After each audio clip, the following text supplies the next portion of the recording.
challenge the United States as we look ahead, whether it's climate, religious freedom and tolerance, terrorism, military stability. All of these issues are vitally at play across the Asia-Pacific region, of which Pakistan is a part. And so it's very, very important that we get this relationship right. It's impressive to me, when I think back on my days in Lahore, it's impressive to me to see how the Obama administration has committed itself so very strongly to a multi-year sustained relationship with Pakistan. The strategic dialogue process, which Secretary Clinton has led and which is playing itself out, in fact, this week, as Ambassador Holbrooke and others of our senior officials are in Islamabad for further discussions, I think is a reflection of how we are trying to get that right. And I think it deals with what, for me, is one of the lasting puzzles of the U.S.-Pakistan relationship. That two countries that have done so much together over so very many years find it so difficult to achieve a meeting of minds on the issues that confront us today.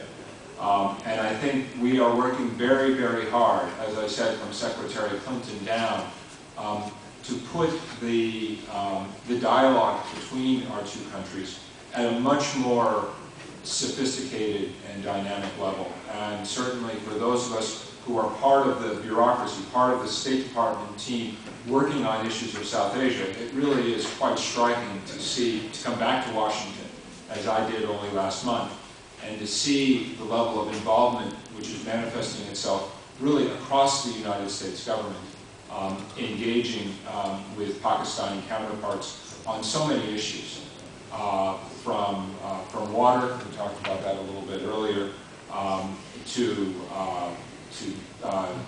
broad issues of non-proliferation and stability, economic issues, issues of infrastructure, issues of telecommunications, all the questions that are absolutely vital in terms of the long-term health and prosperity of Pakistan, which is the goal that is most important to the United States at this stage. I'm particularly pleased to have this opportunity and the invitation from Dr. Chaudhry because of the important role that diaspora organizations like the Pakistan American Congress can play.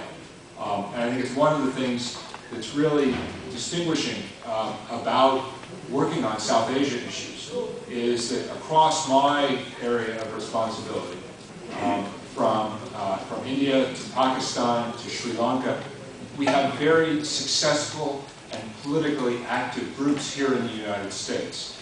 And your diaspora groups, like yourselves, can play a critically important role in two dimensions. First and foremost, I think you can play an important role here in the United States.